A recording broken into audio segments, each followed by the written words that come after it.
Shifting focus now to West Asia, where an alleged biblical map of the Kingdom of Israel shared by official Israel Arabic account on X early this week has sparked off a major diplomatic storm. The post was published on Monday.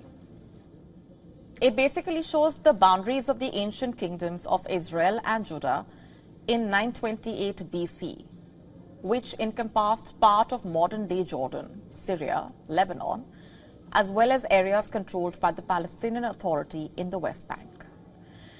The accompanying text offers a summary of the divide between Israel and Judah. It reads, and I'm quoting here, "Did you know that the Kingdom of Israel existed 3,000 years ago?" The post then proceeds to portray the biblical accounts of King Saul, David, and Solomon, as well as the partition of the kingdom to the northern kingdom of Israel and the southern kingdom of Judea.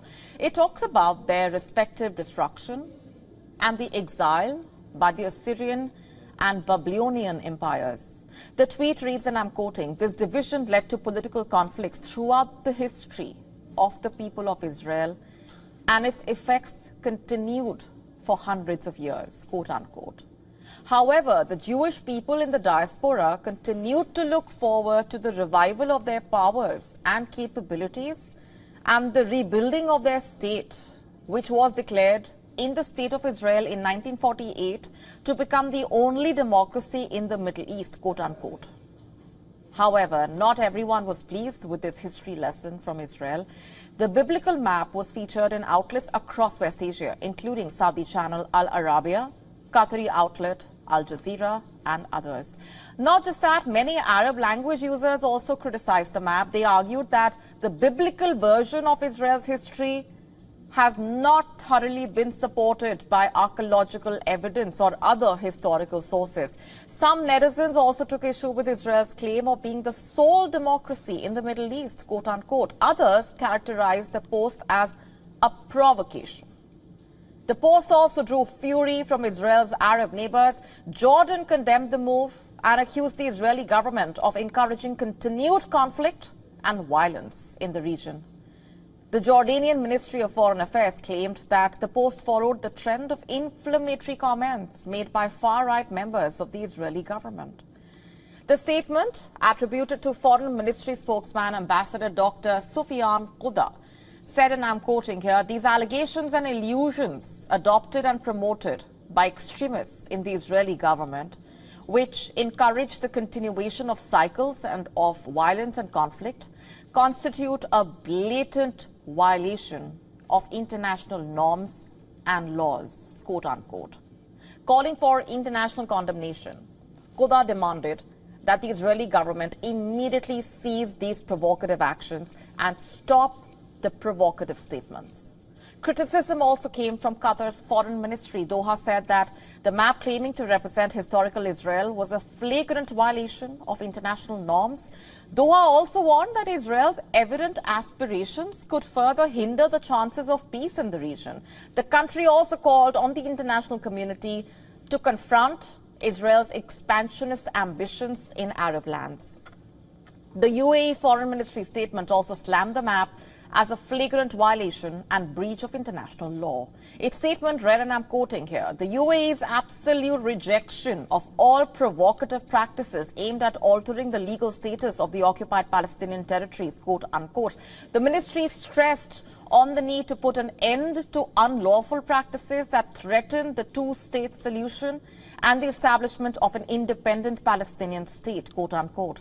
Similarly, the Saudi Foreign Ministry also rejected the Israeli allegations related to the map, saying such extremist allegations demonstrate the intention of the occupation authorities to consolidate their occupation and continue blatant attacks on sovereign states and violate international laws, quote unquote.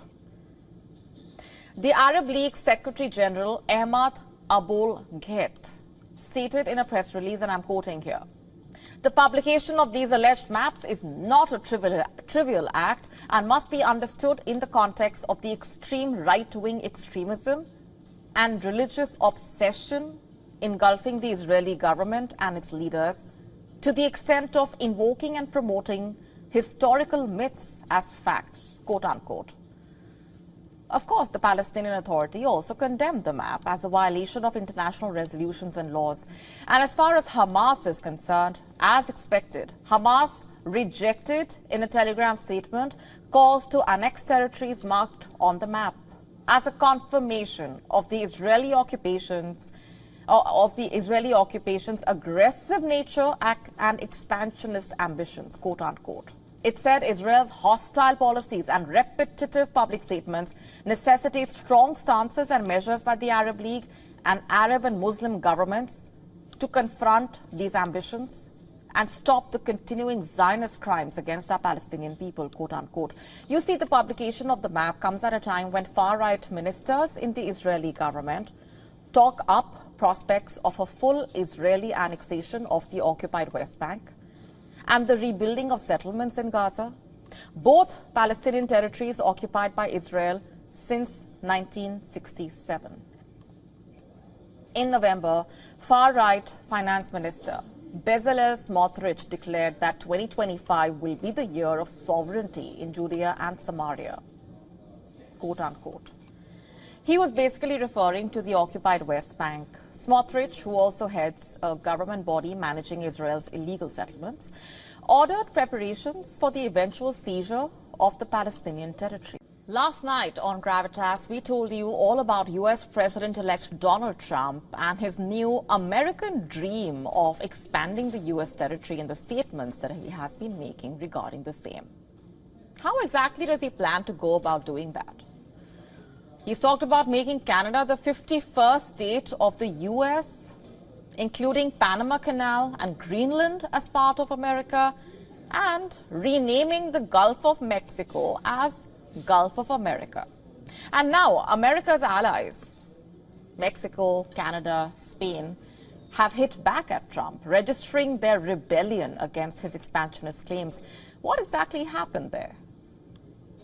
Yesterday, Trump, during a press conference at his Mar-a-Lago residence, talked about his plans to rename the Gulf of Mexico. He reportedly said that the Gulf of America has a beautiful ring and covers a lot of territory. On Wednesday, responding to this, Mexican president made a counter-suggestion. Sheinbaum pitched for America to be called Mexican America instead. In fact, she pointed to a 17th century world map where North America has been portrayed as America Mexicana. The United Nations recognizes the name Gulf of Mexico. But next, why don't we call it Mexican America? It sounds nice, doesn't it? The constitution of Apatzingán called it Mexican America since 1607. So let's call it Mexican America. It sounds nice, doesn't it? Gulf of Mexico since 1607, and it is also internationally recognized. She added that the Gulf of Mexico was the name officially recognized by the United Nations, adding to the statements former Culture Minister Jose Alfonso Soares del Real said that the name Gulf of Mexico has been internationally recognized and used as a maritime navigational reference, going back hundreds of years. She also posed a clarification to Trump's remarks on Mexico being run by drug cartels, as she reportedly said that in Mexico the people rule, adding that the security problem is being addressed by her government. Just for context here, Trump has repeatedly lashed out at Mexico, threatening to impose stiff tariffs unless it halted the flow of illegal migrants and drugs across the border. However, it's not just the Mexican leader to have clapped back at Trump's statements.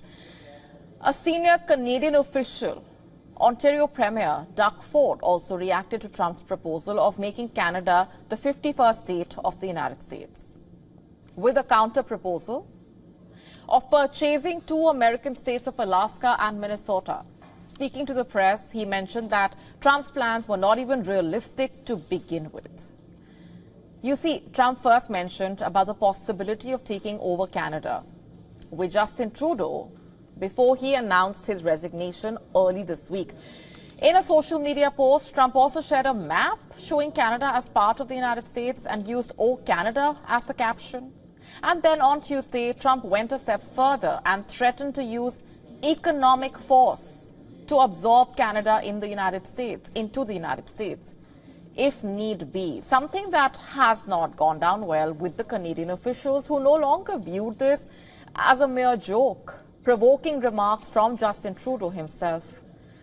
Remember, this also comes on the heels of Trump threatening to impose a steep tariff of 25% on Canadian imports. So the concern is as real as it gets. On Wednesday, Prime Minister Pedro Sanchez attacked billionaire Elon Musk for interfering in European politics. Sanchez has accused Musk of leading an international reactionary movement and undermining democracy. Listen in. La internacional ultraderechista que... The international far right that we have been opposing in Spain for years, led in this case by the richest man on the planet, openly attacks our institutions, incites hatred, and openly supports the heirs of Nazism in Germany in the next elections to be held in the most important country in the European economy. You see, in recent weeks, Musk has provoked fury across Europe by launching a string of attacks on leaders, including German Chancellor Olaf Scholz and the UK Prime Minister Keir Starmer. Not just that, on Sunday, Musk also waded into Spanish affairs by commenting on an article which stated that rape convictions in Spain's Catalonia region were mainly carried out by foreigners. You see, it's no secret by now that Musk is reportedly poised to grab a role as an advisor in the Trump administration. All said and done, Trump's allies seem to have had enough of his continuing threats and these statements, and one will have to wait and watch to see where things really go once he takes over. I now want to ask you a question. Have you ever wished you could turn back the clock and be young again? Of course, being young is subjective, but you know what I mean. Reverse the clock. Scientists are working on something that might help. Recently, researchers have revealed some rather promising findings in the quest for an anti-aging vaccine. They believe we could potentially reverse some effects of aging and keep our brains healthy. Experts are still debating if it's possible to use our immune system to fight brain aging. Now, a team from the Weizmann Institute in Israel appears optimistic. They say that an anti-aging vaccine is closer than ever. How would that work? Just to understand how an anti-aging vaccine might work, let's just understand the science behind aging. You see, as we grow older, our immune system can become less efficient. That leads to inflammation, to the presence of something called zombie cells in our bodies. They don't die off as they should as we age. So researchers are exploring ways to increase certain immune cells that help support brain function. They plan to find how to create an anti-aging vaccine that targets the brain specifically. They concluded that they are excited to envision an immune targeting approach that could reduce the threat from our internal enemies. Internal enemies that cause our decline with aging. The researchers at the institute said, and I'm quoting here, "We believe that we are closer than ever to making these possibilities a reality," quote unquote. In simple terms, there is hope that with the right treatments, we might just hold off some of the effects of aging. Scientists are excited, in fact, about finding ways to improve our immune system as we age, which can help us fight off illnesses. They believe they are getting closer to turning these ideas into real treatments. And that's significant. But they also suggest some effective strategies for supporting our immune system and brain health. And to do that, they basically suggest simple lifestyle changes, like taking care of our blood vessels, eating right, exercising, boosting our immune system, and getting good sleep. They suggest that healthy lifestyle choices, caloric restrictions, exercise, slow down the aging process and go a long way by improving blood flow to the brain.